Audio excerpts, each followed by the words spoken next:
पंच परमेष्टि भगवान की जय। आचार्य श्री गुरुवर कुंद कुंद महाराज की जय। आचार्य श्री गुरुवर विद्या सागर महाराज की जय। परम पूज्य निर्यापक श्रवण मुनि श्री सुधा सागर जी महाराज की जय। जय। पूज्य महासागर जी महाराज की जय। आचार्य संघ की जय। चले उस दुनिया में सब कुछ है, लेकिन मेरा क्या है। बाजार में सब कुछ रखा है, लेकिन मेरे क्या काम का है।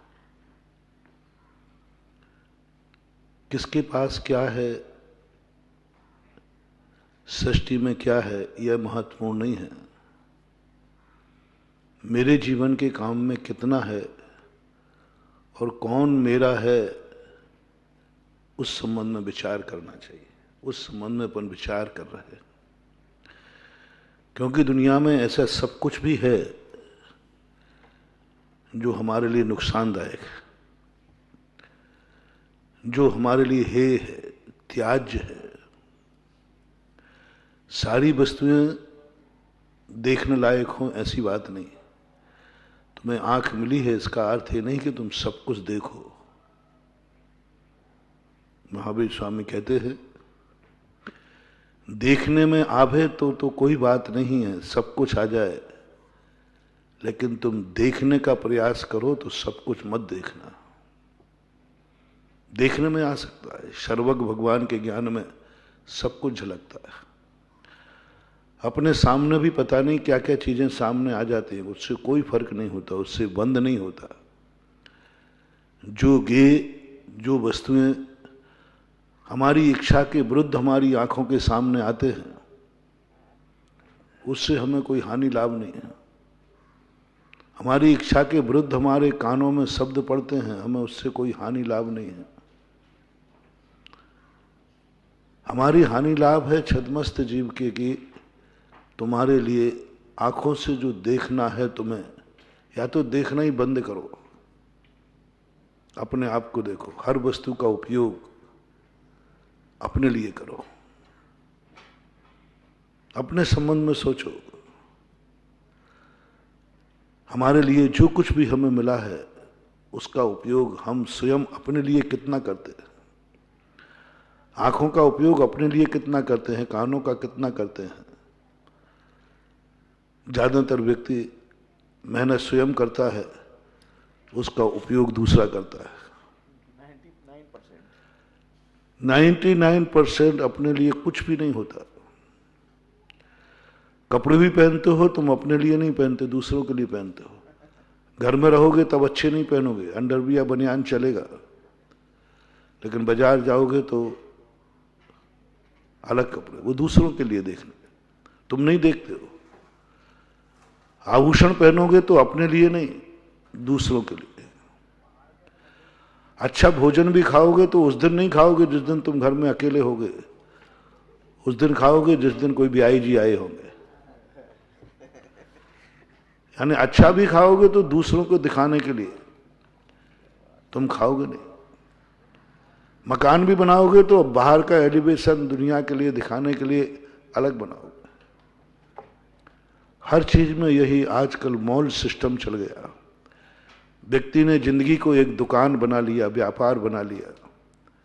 जैसे एक दुकानदार शोरूम सजाता है, माल कितना भी गंदा हो, लेकिन शोरूम अच्छा होना चाहिए। माल खोटा हो, लेकिन विज्ञापन अच्छा होना चाहिए। आज की नीति है। हाँ, जो दिखता है वही बिकता है, और यही सबसे बड़ी अपनी जिंदगी का कमजोरी है। हम डेकोरेशन को देखते हैं और डेकोरेशन से ही हम लुटते हैं। अपनी जिंदगी में भी हम वही मॉल सिस्टम हो रहा है। व्यक्ति हर चीज में प्रदर्शन कर रहा है, दूसरा जाने कि मैं क्या हूं, स्वयं को खबर नहीं है। दूसरा जाने कि मैं क्या हूं, प्रयास करता है। कल अपन ने समझा था ना, हर व्यक्ति कोई कार्य करता है, दूसरों के दो शब्द प्रशंसा के सुनने के लिए करता है। साधना हो, तपस्या हो, प्रवचन हो, कुछ भी हो, उसके मन में एक बात रहती है कि हे भगवान, कोई मुझे दो शब्द प्रशंसा के कह दे। स्वयं संतुष्ट नहीं है, स्वयं अपने आप कार्य से प्रसन्न नहीं है। वो जब प्रसन्न होगा जब दूसरे प्रशंसा करेंगे। स्वयं की प्रशंसा उसे बलराम ने, देखो अपना व्यक्ति स्वयं की कितनी बेइज्जती करता है, कितनी बेइज्जती करता है। मतलब अपने किए हुए कार्य मेरी दृष्टि में प्रशंसनीय है, इस पर विचार नहीं कर रहा है। दुनिया की दृष्टि में प्रशंसनीय है कि नहीं, इस पर विचार करता है। मैं अपने आप में नहीं हूं, मैंने अच्छा प्रवचन दिया, इससे मैं संतुष्ट नहीं हूं। दूसरे ने क्या कहा, ये TRP, वो देखना क्या, उसी से लोग लगाते। हर व्यक्ति का आजकल TRP का विकल्प हो गया। स्वयं अपने आप में नहीं पूछ पा रहा है कि मैंने जो किया मैं संतुष्ट हूं, मेरा काम बहुत अच्छा है।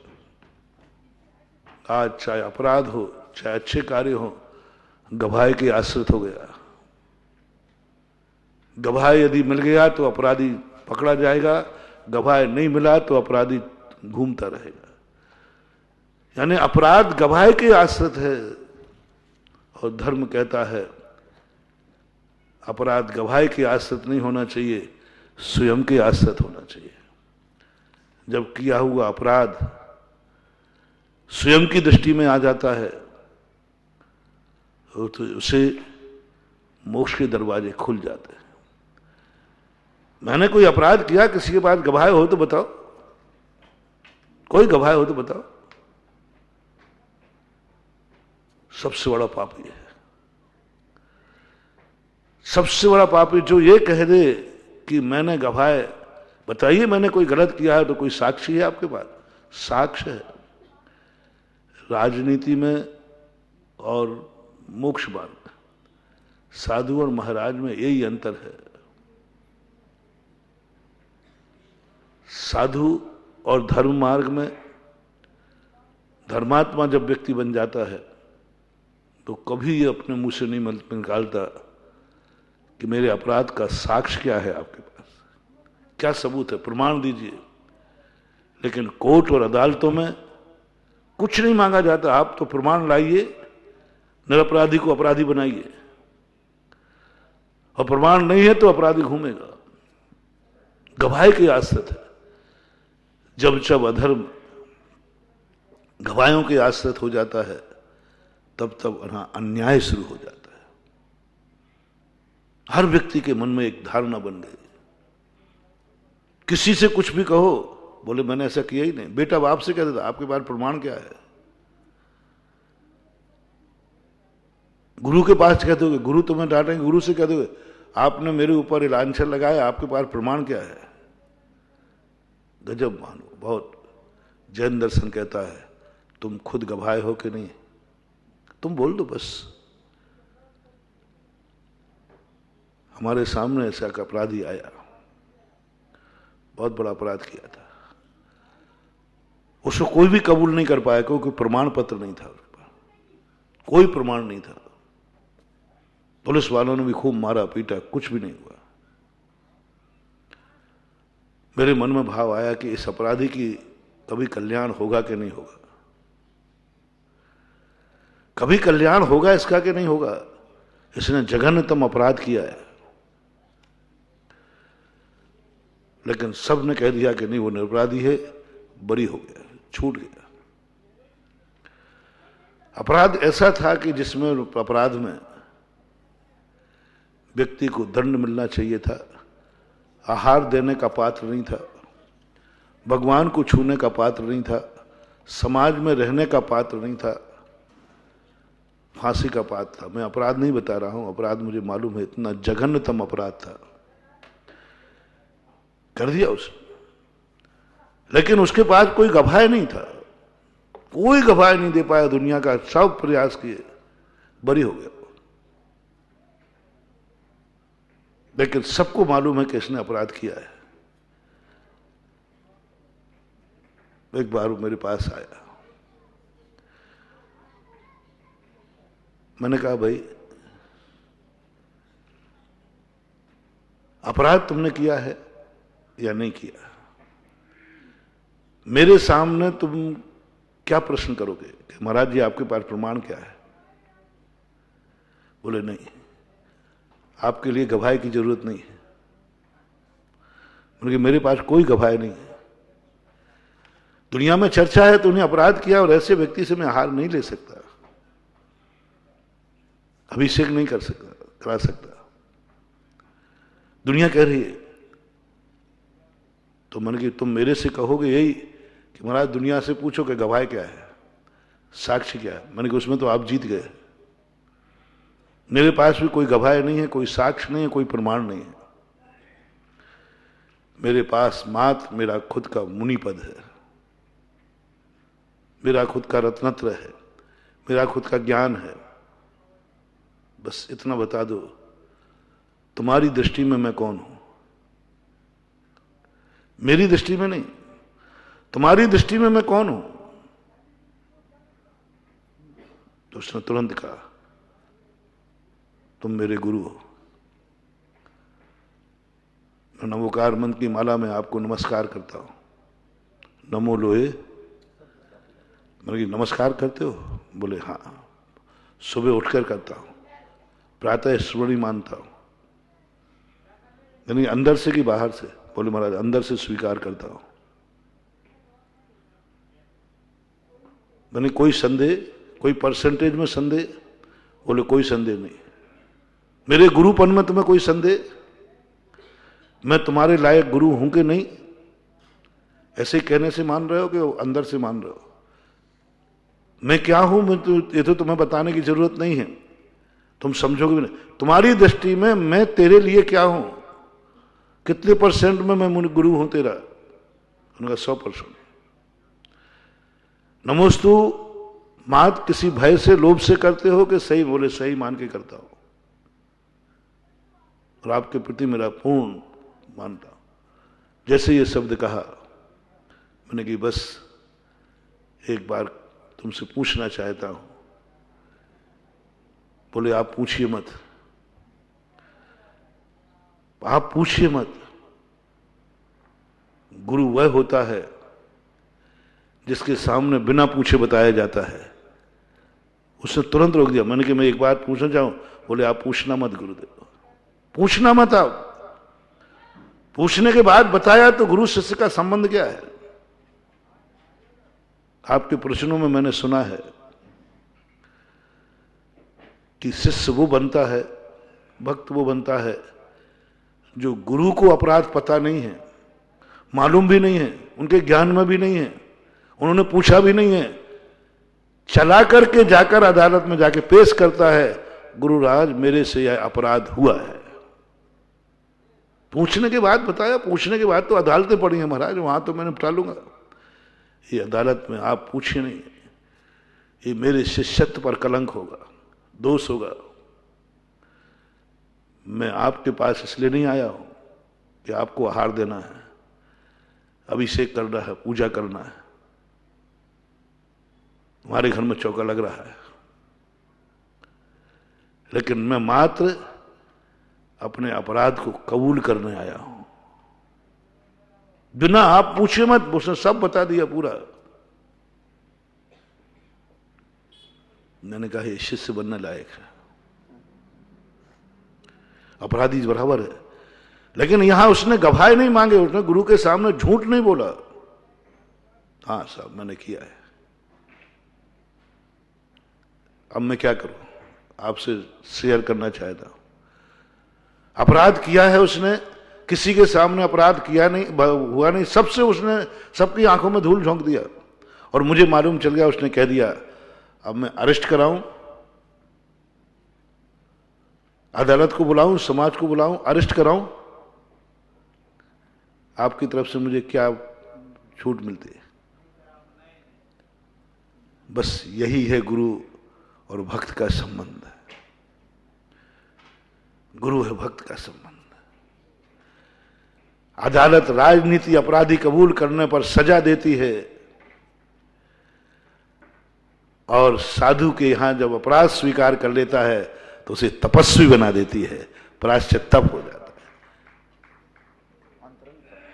फिर मैंने उनसे पूछा गिलानी है? बहुत गिलानी है। तो फिर अदालत में झूठ क्यों बोला? बोले बर्बाद हो जाता है,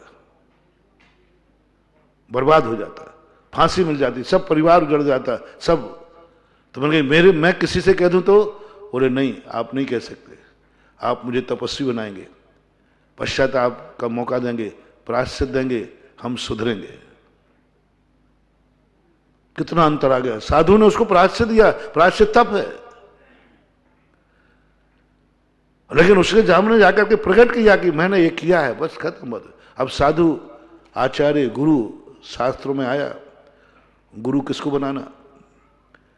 जिसका पेट इतना बड़ा हो, हर शिष्य की बुराइयां जिसके पेट में रहती हैं, उसका नाम है गुरु।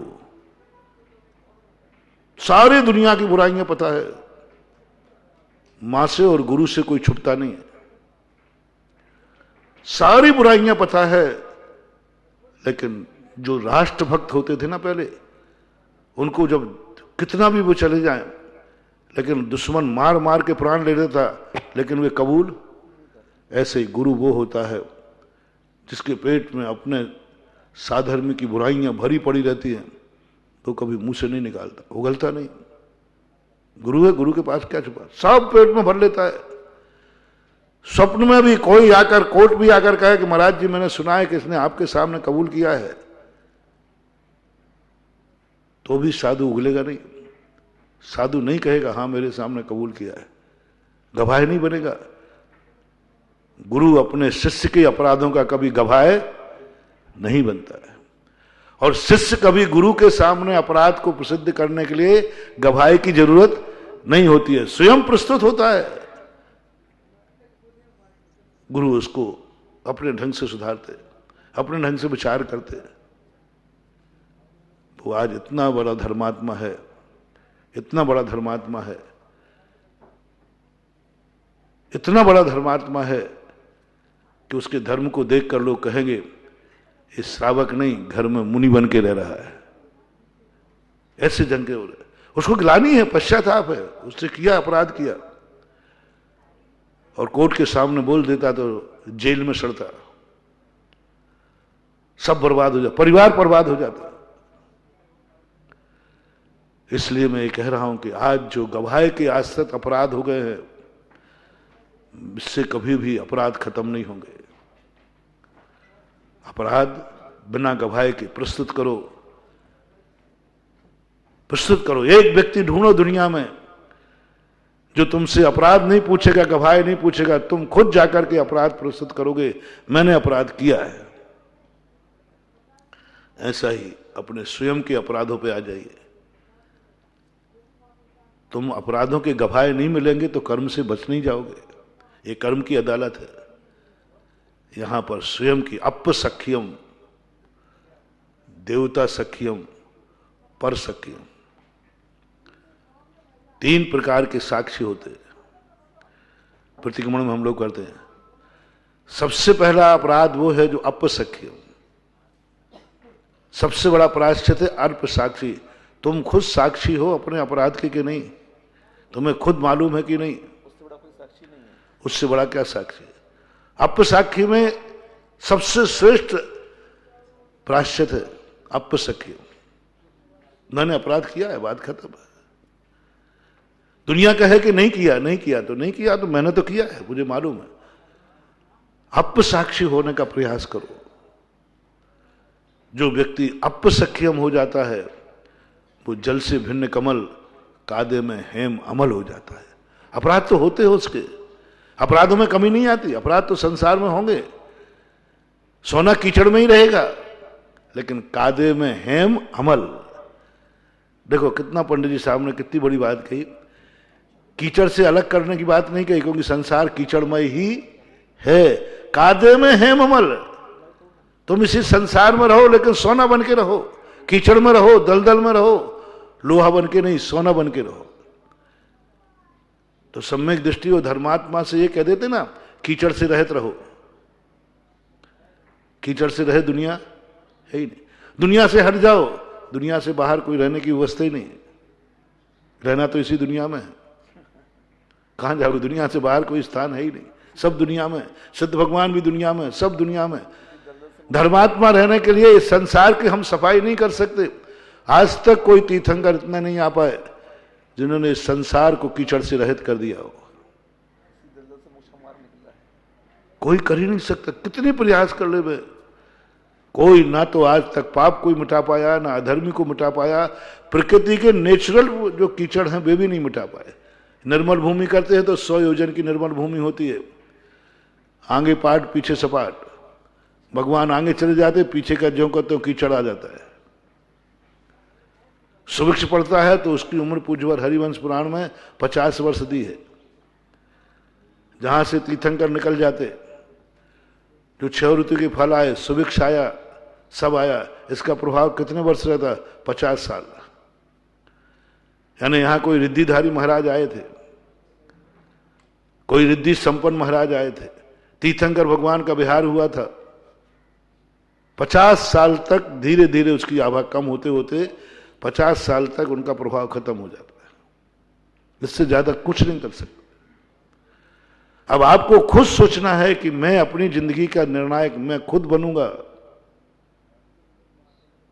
मैं अपराधी हूं। जब जब तुम्हें ये आ जाए, क्योंकि अभी हम बहुत बड़ी बात कहने की स्थिति में चल रहे हैं, बीच में अपने स्वयं की बात थी। पुण्यहीनों की चर्चा तो इतनी महत्वपूर्ण आप लोगों ने सुनी, रुचिकर थी। आज तो स्वयं की बात चल रही है। अभी तो मध्यम व्यक्ति की बात चल रही है, जहां मैं खुद खड़ा हूं। इसकी शुरुआत करो। तुम अपने आप को संभाल पाओगे कि नहीं? तुम्हारा भविष्य उज्जवल है कि नहीं? अप दीपक हो। अच्छे कार्यों के लिए नहीं, अभी बुरे कार्यों के लिए। तुम्हारी बुराइयां क्या तुम्हारे अनुभव में आने लगी हैं? तुम्हारे दोष क्या तुम्हें खुद दिखने लगे हैं? तुम्हारी बुराइयों की आवाज क्या तुम्हारे कानों में आने लगी है? क्या तुम्हारे कान तुम्हारे दोषों की निंदा सुनने में रुचि लेने लगे हैं? रुचि लेने लगे हैं हमारे खुद की निंदा की। आंखों विचारों से चलो। क्या कभी तुम्हारे विचार में, सामायिक में, चिंतन में, तुम्हारे विचार में कभी स्वयं के दोष आते हैं कि नहीं? जब भी अपन ध्यान बैठो, आंख बढ़ो, मन दुनिया के दोषों में चला जाता है। सामायिक छोड़ करके हम दोष देख लेते हैं। 7 रात के जगे हों और किसी दिन किसी का दोष देखना हो तो 8वीं रात भी जगने को तैयार हो जाओ। 7 रात से जगे हो, बिल्कुल नींद आ ही रही है। किसी ने कहा कि चलो भाई अपन थोड़ा सा अपन स्वाध्याय। अरे नहीं साहब देखो, अब आज तो देखो, मैं आपको मालूम 7 दिन से सफर में आया हूं। और कोई कह दे मालूम उसके वो क्या कर रहा है, क्या कर रहा है, चलो अभी चलते देखने के लिए। अरे तुम्हें तो नींद आ रही? अरे नींद आ गई, 1 दिन और जग लूंगा, क्या होगा। ये कितने % लोगों की आदत है? कितने %? 99% कह दो तो कोई बड़ी बात नहीं होगी। हमेशा दोष देखने का आदत अपनी बन चुकी है, संस्कार आ गया। हम सामायिक छोड़ देंगे, हम मंदिर छोड़ देंगे, स्वाध्याय छोड़ देंगे, हम ईरिया समिति छोड़ देंगे। हमें नीचे देखने को कहा है। और कोई आजू बाजू कोई बुरा कार्य कर रहा हो तो ईरिया समिति से दृष्टि हट जाएगी और बुरे कार्य पर दृष्टि चली जाएगी। हम भगवान का दर्शन करते करते बुराई देखने लग जाएंगे, पूजा करते करते बुराई देख। अपन को सारे संसार में बुराई देखने की आदत पड़ी है। हमने कभी किसी में अच्छाई देखी नहीं। अपन ने तो वो तक किया है कि भगवानों में बुराई देखी, गुरु में भी बुराई देखी, सज्जनों में बुराई देखी। बुराई देखने का संस्कार कब आ गया? कौन से कॉलेज में पढ़ा? किसने संस्कार दिया? ये समझ में नहीं आ रहा है। अभी अभी है ही सब।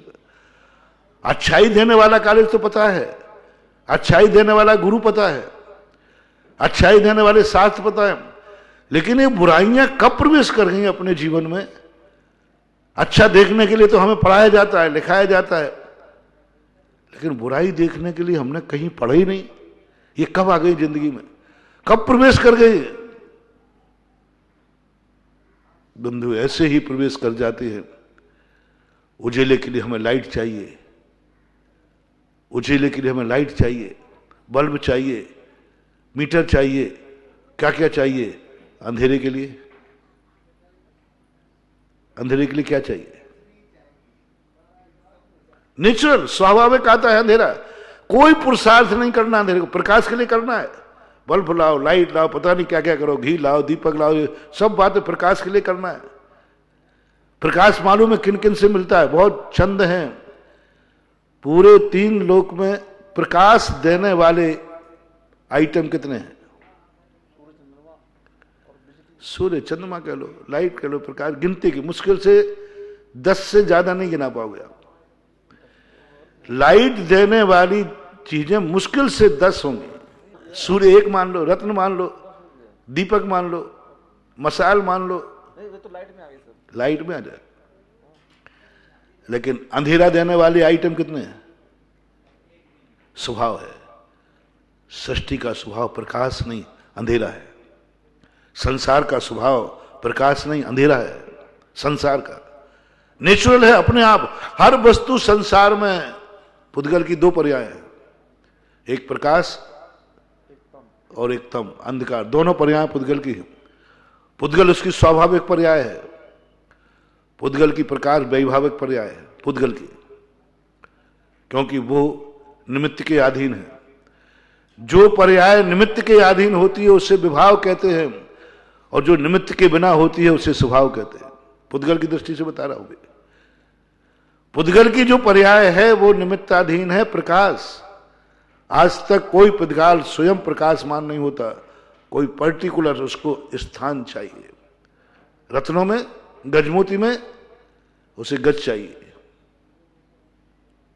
उसे कोई ना कोई संस्कार चाहिए। अपने आप पुद्गल की पर्याय स्वभाव रूप, प्रकाश रूप नहीं होती। लेकिन अंधकार के लिए कोई निमित्त की जरूरत नहीं है। अंधकार स्वतः हर पुद्गल का स्वभाव है।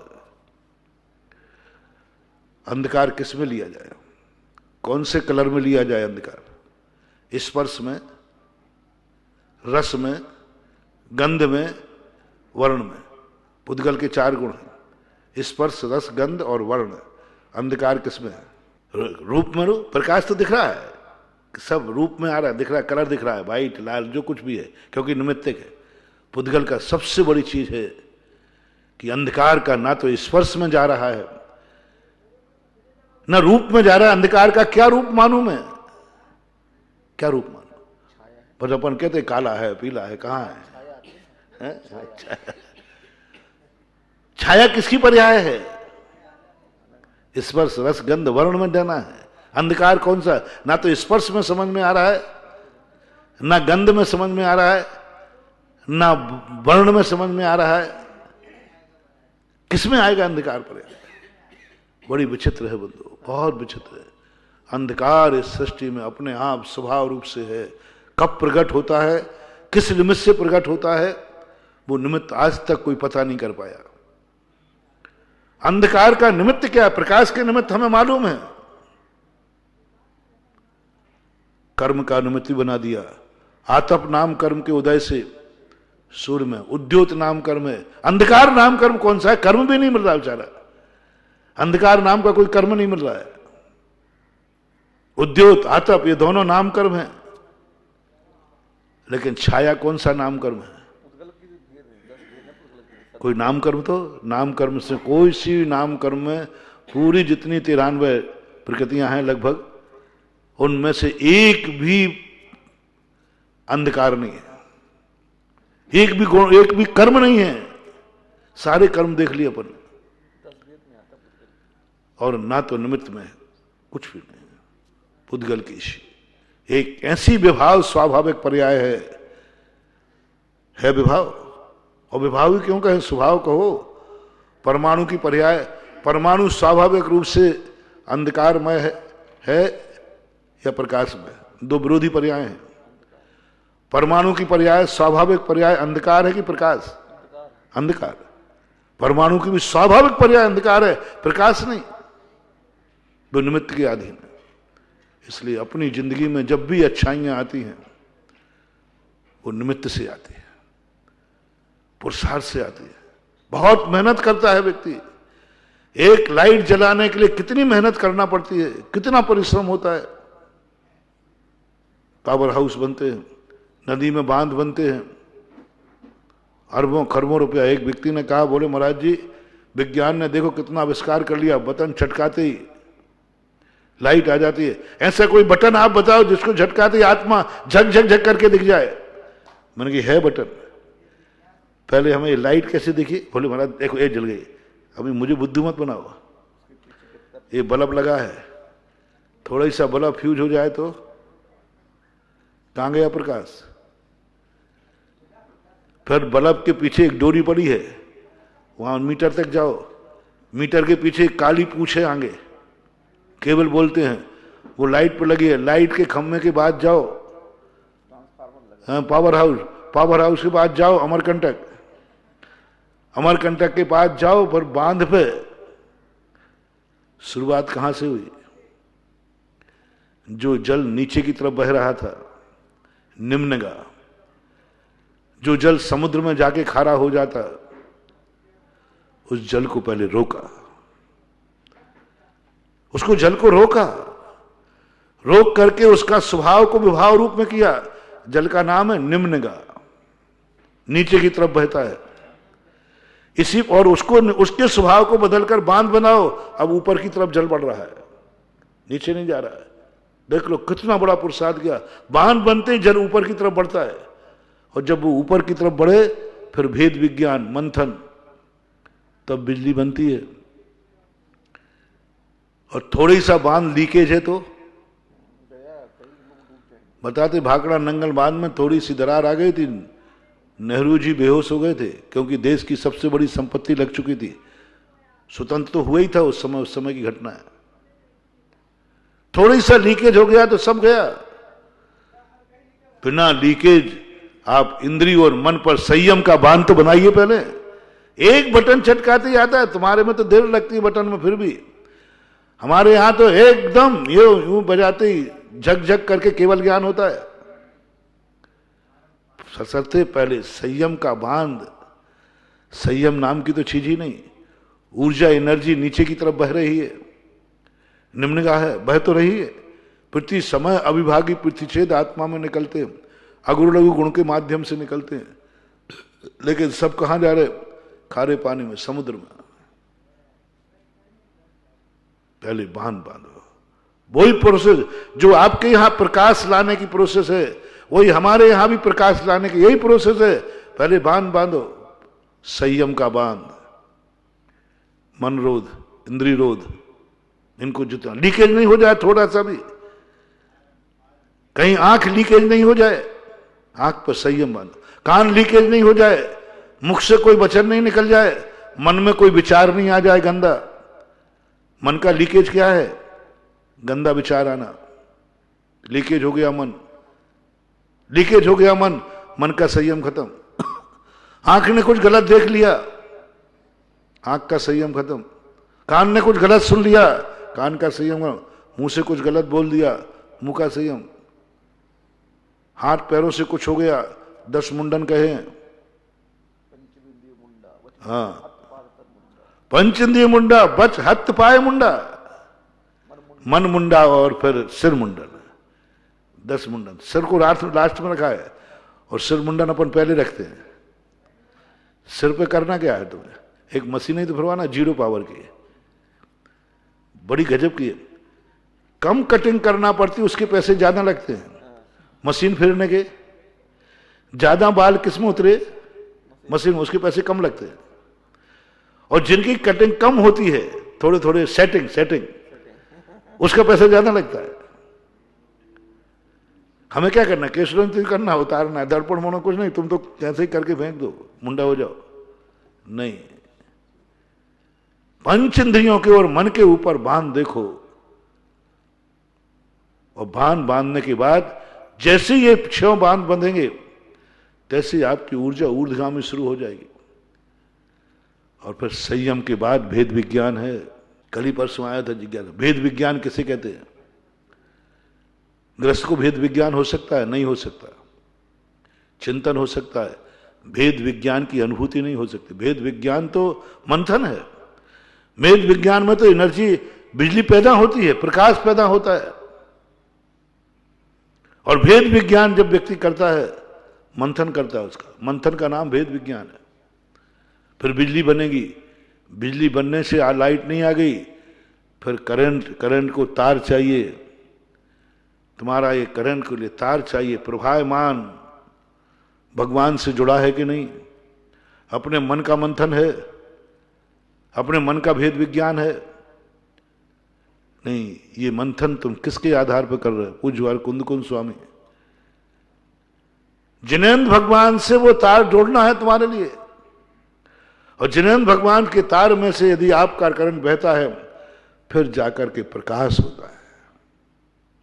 अब आप विचार करें, आपका मन, आपका खुद का मन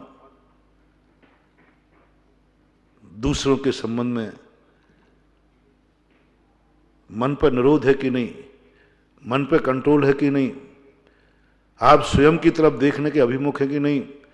क्या आपके मन में पहला नियम दूसरों की बुराइयों को देखने की रुचि, सोचने की रुचि है क्या? वेद विज्ञान चालू कर रहा हूं, संयम साधु कर रहा हूं, मन का संयम। मात पिछी कमंडल लेने से मुनि नहीं बन गए, मात मंदिर में पूजा पाठ करने से मुनि नहीं बन रहे। लक्षण पकड़ो पहला, तुम्हारी आसन भव हो कि नहीं? लोग पूछते आसन भव कौन है? आसन भव हूं कि नहीं, मेरा जल्दी कल्याण होगा कि नहीं? पहला मन से पूछ रहा हूं, दूसरों की बुराइयों को देखने में आपकी रुचि कितनी है? आंखों से दिख भी जाए तो भी देखने में आंख झुका लो, बुराई दिख रही है, तुम देखनी नहीं चाहते थे, देखने में आ गई, सम्यक दृष्टि, मन का निरोध करने वाला आंख झुका लेगा, दूसरी तरफ चला जाएगा। वही पूछे आपने देखा? बोले मुझे तो नहीं दिखा। क्या इतनी आदत तुम्हारे मन में है? क्या इतना तुमने मन को निरोध किया है? क्या तुम्हारी रुचि अभी बुराइयां देखने से बंद हुई हैं? क्या मन सोच रहा है? गजब महानुभाव, बहुत बहुत पीछे हैं रे, अभी बहुत पीछे हैं, बहुत पीछे हैं। ये सब जो बाहर का व्रत हैं, ये तो सब, कल कहा था ना, परसों, सारा सब कुछ तुमने 28 मूल पालन कर लिए। लेकिन जब जनवाणी से पूछा तो बोले कोई बड़ा काम नहीं कर लिया। तुलसीदास से पूछा था ना, गुरुदेव मैंने आपकी कृपा से धन दौलत सब पाया है। तुलसीदास को खुशी नहीं हुई शिष्य का वैभव देखकर, शिष्य की परिणति देखकर, सब कुछ पाकर वे खुश नहीं हुए। और बटरंगबाजी कर रहा है, खूब प्रशंसा कर रहा है, सब आपकी कृपा है, सब आप ही मेरे मालक हैं, आप ही ब्रह्मा हैं, आप ही विष्णु हैं, आप ही महेश हैं। वो तो सब अपन सब जानते हैं, अपन बड़ों के लिए, भगवान के लिए, गुरुओं के लिए कितना उल्लू बनाते हैं। क्या क्या क्या चमचागिरी की बहुत हद होती है। इतनी प्रशंसा भक्ति में कि कुछ पूछो मत। जो वो नहीं है वो बना देते हो तुम लोग, मुनियों को सिद्ध बना देते हो, वो सिद्ध है नहीं। भगवान को कह देते हो भगवान, कैवत के 46 गुण गंभीर। अभी बता रहा हूं श्रद्धा कब पनपेगी, श्रद्धा कब पनपती है। भगवान की पूजा में बन, कैवत के 46 गुण गंभीर, भगवान आप तो अनंत हैं, असीम। भगवान की, गुरुओं की प्रशंसा, अरे गुरु की महिमा वर्णी न जाए, गुरु नाम जपो मन बजाए। खूब जम के करने में अपन माहिर हैं, अनादिकाल से रहा। श्रद्धा रूप कब परिणत होती है? जब उनकी भक्ति करते समय वो हमें कैसा चाहते हैं, हम भगवान को कैसा चाहते हैं, वो मिल जाए और तुम भक्ति करो। जैसा भगवान है वैसा मिल जाने पर तो मत समझ लेना कि तुम्हारी भक्ति हो गई। भगवान तुम्हें कैसा चाहते हो वैसे हो क्या तुम? यह है भक्ति। भगवान जैसे हमने बहुत बार, अनंतों बार हमने भगवान जैसा चाहा, हमें भगवान वैसा मिला। जैसा भगवान चाहा वैसा मिला। शास्त्र गवाह 18 दोषों से रहित मैंने भगवान चाहा, मिला। लेकिन भगवान ने जैसा अपन को चाहा था, भगवान ने जैसा मुनि चाहा था, भगवान ने जैसा श्रावक चाहा था, क्या वैसे मुनि हम बन पाए? भगवान तो मेरे जैसा बन गया, जैसा हम चाहते थे। मेरा भगवान 100% का होना चाहिए। इससे क्या होगा और क्या हुआ है? जैनियों को उपदेश दे रहा हूं, तो सच्चे देव साध गुरु को पाकने के बाद अहंकार करते, हमें तो सच्चा देव मिला, सच्चा गुरु मिला, सच्चा धर्म मिला, सच्चा कुल मिला, सच्ची जाति मिली। इस पर अहंकार करते। अपन को बहुत अहंकार है। किस पर? मेरा देव सच्चा है कि नहीं? है, निर्दोष है, पक्का है, इसमें कोई संदेह नहीं। तुम्हें गुरु पर संदेह, गर्व है कि नहीं? मेरा गुरु सच्चा गुरु मिला, मेरे पुण्य कितना फूले नहीं समाते हैं, फूल के कुप्पा हो जाता हूं, मेरा गुरु सच्चा है। धर्म की जब बात आती है तो ऐसा लगता है मुझे इतना अच्छा धर्म मिला, इसका सच्चा धर्म मिला, और ये अनंत बार मिल चुका। जब कुल की बात आती है, अरे भाई मेरा कुल बहुत उच्च कुल है, अच्छा कुल है। जाति बहुत अच्छी, जाति का मद। अब देखना ये सब मद में आ जाएंगे। जाति, मेरी जाति मालूम कितनी उच्च जाति है? 100% जाति है, शुद्ध जाति है। मेरा कुल शुद्ध है, कहीं भी उसमें बट्टा नहीं लगा। कुल शुद्ध, जाति शुद्ध, देव गुरु साथ शुद्ध। भारत देश महान है, गर्व है मुझे। भारत देश पर मुझे गर्व है, मेरा भारत देश महान है, उस भारत देश में मेरा जन्म हुआ। ये सब चीजें हैं, सब सच्चे हैं। बस एक कमी है,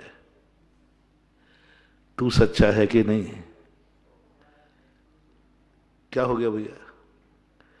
खीर गड़बड़ बन गई क्या? खीर में कोई कमी रह गई हो तो एक आध आइटम और डाल दूंगा, अभी तो मिल जाए। खीर बहुत बढ़िया चावल था, बढ़िया खीर भी था, मावा, मिष्ठान, शक्कर। शक्कर कम हो तो और डाल दूंगा, 1 चम्मच ही डालना, मिश्री डाल दूं, और क्या। सब डाल दिया, लेकिन बस अंत में इतनी सी कमी रह गई, उसमें एक छिपकुली की पूंछ गिर गई।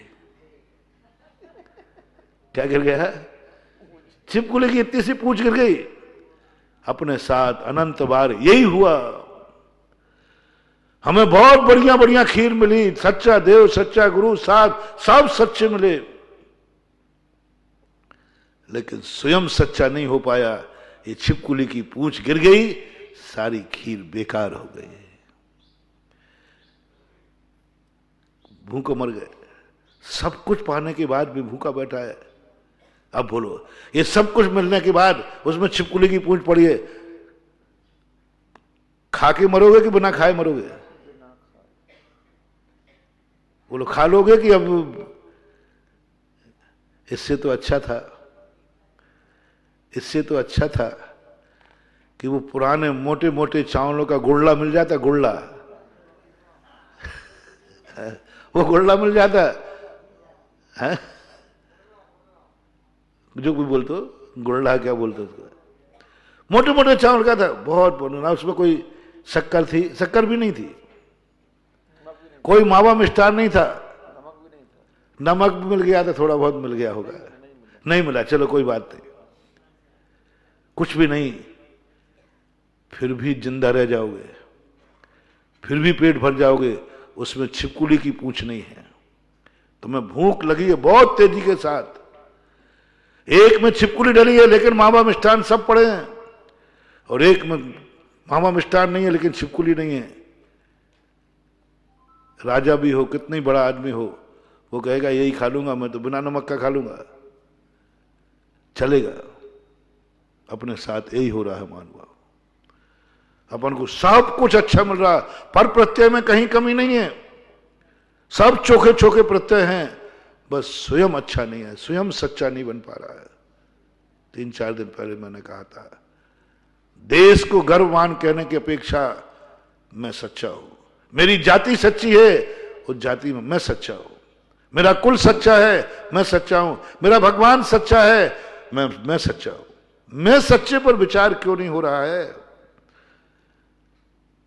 सच्चे देव शायद गुरु के ऊपर तो अनंत बार विचार कर चुके, अनंत बार, हां, लेकिन एक बार विचार कर ले कि मैं सच्चा हूं कि नहीं। एक बार पूछ ले भगवान से, भगवान मुझे तो तुम पसंद आए। कुंडली दोनों तरफ से मिलती है कि एक तरफ से? एक ही व्यक्ति पूछता है कि हम तुम्हें पसंद है, कि दूसरे से भी पूछते हो? दोनों। भगवान तो मुझे पसंद आ गए। अब एक और पूछ लो, भगवान आपको मैं पसंद हूं कि नहीं? पूछ के तो देख लेना एक बार, पूछ के तो देख लेना भगवान से एक बार, भगवान मैं पसंद हूं क्या? तू मेरी दृष्टि में सच्चा है तो मैं सच्चा हूं क्या? ध्यान रखना, भगवान जब मैंने आपको सच्चा कहा तो आप भी मेरे को सच्चा कह देना। यदि आपने मेरे को सच्चा नहीं कहा तो मैं भी आपको खोटा कहूंगा। दादागिरी दिखा रहे हो। जब मैं आपको सच्चा मानता हूं तो आप मुझे सच्चा मानिए। एक बेटा था, उसने पिताजी से कहा, पिताजी आपके बेटे कितने हैं? बोले साहब मेरे पास तो 5 बेटे हैं। 4 बेटे? सारे बेटे मेरे तो इतने बेटे हैं जितने बेटे जिसके हों। बोले पापा मामला ठीक नहीं है, आप आज से एक नियम लीजिए कि मेरा एक ही बेटा है, वो मैं हूं। उसने कहा बेटा ये नहीं कह पाऊंगा, मेरे 4 बेटे और हैं, मैं कैसे कह दूं कि आप ही अकेला है? बोले पापा कहना पड़ेगा आपको, आपको अब आज के बाद नियम लेना है। कोई पूछे तुम्हारा बेटा कितना है, बोले एक बेटा, वो मैं हूं। तो पापा ने कहा बेटा मैं तो नहीं कह पाऊंगा, मेरे 4 बेटे और हैं। तो ठीक है, टिट फॉर टैट। आज से कोई पूछेगा कि तेरे बाप कितने हैं, तो मैं भी नहीं कहूंगा मेरा बाप एक है। अब इस शर्त को पूरी करो। एक बाप कह रहा मेरे 4 बेटे हैं, और बेटा जिद कर रहा मैं भी कहूंगा मेरे भी 4 बाप हैं। जितने तुम्हारे बेटे हैं उतने हमारे बाप हैं। अब इस समझौता कराओ। यही हो रहा है। हर बेटा ये कह रहा है पापा मैं तुम्हारा, मैं ही बेटा हूं, आप मैं ही लाड दीजिए, सारी वसीयत मेरे नाम कीजिए, सारा प्यार मुझे दीजिए। आज संसार में कितने बेटे हैं जो मां बाप को अपनी तरफ आकर्षित करते हैं कि मैं ही बेटा हूं, मुझे ही लाड दीजिए, मुझे ही प्यार दीजिए, मुझे ही वसीयत दीजिए, सब दीजिए। 3 को क्या करूं, उनको भाड़ में झोंक दीजिए। कितने % बेटे उसे पूछा जाए कि तुम्हारे मां बाप का प्यार किसको मिलना चाहिए, मां बाप की वसीयत किसको मिलना चाहिए, तो कितने % बेटे कहेंगे मुझे? 90% लोग कहें मुझे मुझे मुझे। उन 100 बेटे हैं, 100 से पूछ लो, वे 100 यही कहेंगे मुझे मुझे मुझे। बहुत कम लोग लगेंगे कि नहीं, मेरे पिताजी का प्यार हम सबको मिलना चाहिए। जितने बेटे हैं सबको मिलना चाहिए, वो सबके पिताजी हैं, क्यों मुझे अकेला, क्यों मुझे ही प्रेफरेंस क्यों? पापा से कह देगा पापा मम्मी आप मुझे ज्यादा चाहती है, मैं पसंद नहीं करता हूं। इतनी हिम्मत हो तुम्हारे में कि तुम्हारी मां तुम्हें ज्यादा चाहती है, पिता तुम्हें ज्यादा चाहता है, तुमसे प्यार करता है, तुम्हें ज्यादा देना चाहता है, ज्यादा सब कुछ करना चाहता है। क्या है हिम्मत? मम्मी पापा ये ठीक आदत नहीं, ठीक बात नहीं है, ये अच्छे पापा का लक्षण नहीं है। मैं जिस गुरु का भक्त हूं उस गुरु ने कहा बाप से भी कह देना नहीं, आप मुझे ज्यादा क्यों चाहती हैं, आप मुझे धन क्यों ज्यादा देना चाहते हैं? क्या वो 3 बेटे आपने पैदा नहीं किए? क्या आपका खून नहीं है, आपका दूध नहीं है? आपका खून है कि नहीं मुझे पता नहीं, आपका दूध पिया है कि नहीं पता नहीं, लेकिन मेरा भाई है, मैं वही लूंगा जो चारों को मिलेगा। 10 को मिलेगा, सबको एक समान मिलेगा, मैं इसके कुछ भेद नहीं कर सकता। कितने % बेटे अपने पिताजी को ये जवाब देने की हिम्मत रखेंगे? जिसको चाहते उसकी बात कह रहा हूं। जिसको ज्यादा हिस्सा मिल रहा है वो कहता है नहीं मम्मी पापा, ज्यादा हिस्सा मुझे क्यों, ज्यादा मुझे क्यों, सब भाइयों को दीजिए। कम भी नहीं कह रहा हूं तुमसे कि कम ले लीजिए, बराबर देने का यदि तुम्हारे मन में भाव आ जाए, हम सब एक पिता की संतान हैं। सृष्टि में आओ तो जिन्होंने भी ये कल्पना की है, एक भगवान है, हम सब उसकी संतान हैं। ये सत्य नहीं था, ये नीति थी। सत्य और नीति में मैं पहले बता चुका हूं। नीति सत्य की ओर ले जाती है, सत्य हो ये कोई नियम नहीं है। नीति सत्य हो कोई नियम नहीं।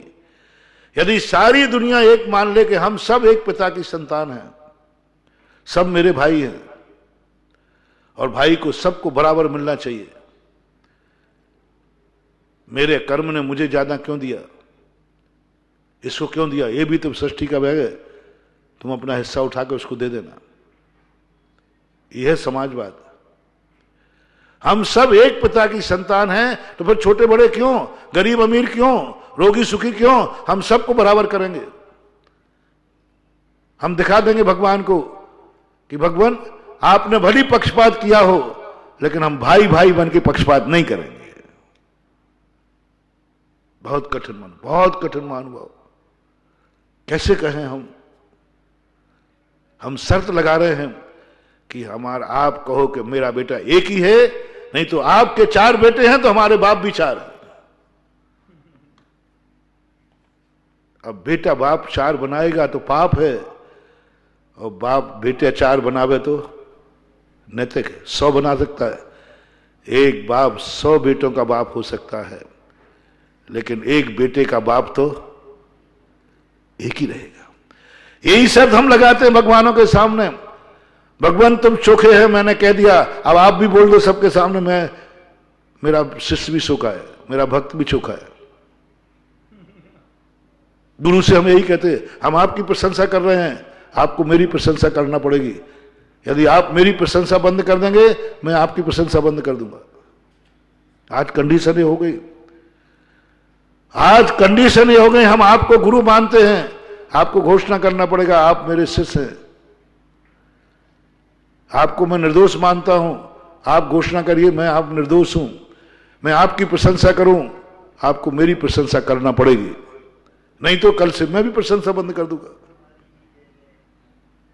मैं भी प्रशंसा बंद कर दूंगा। सच्चा गुरु क्या करे, सच्चा भगवान क्या करे, सच्चा बाप क्या करे?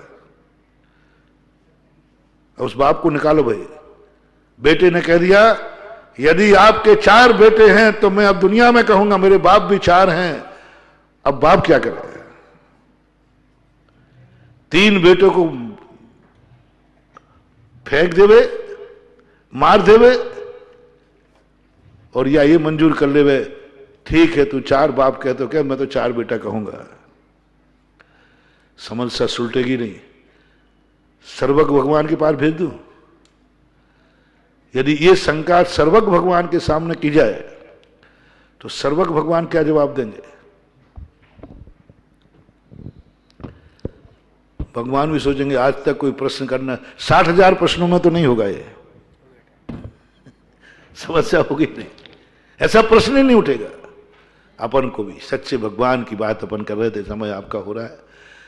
सच्चे भगवान के संबंध में विचार करें। एक बार भगवान की दृष्टि में सच्चा बनना है, और भगवान की दृष्टि में सच्चा बनने के पहले हमें स्वयं को अपनी दृष्टि में सच्चा बनना है कि मेरा मन कितना सच्चा है। समय आपका हो गया। आज इतने महावीर भगवान।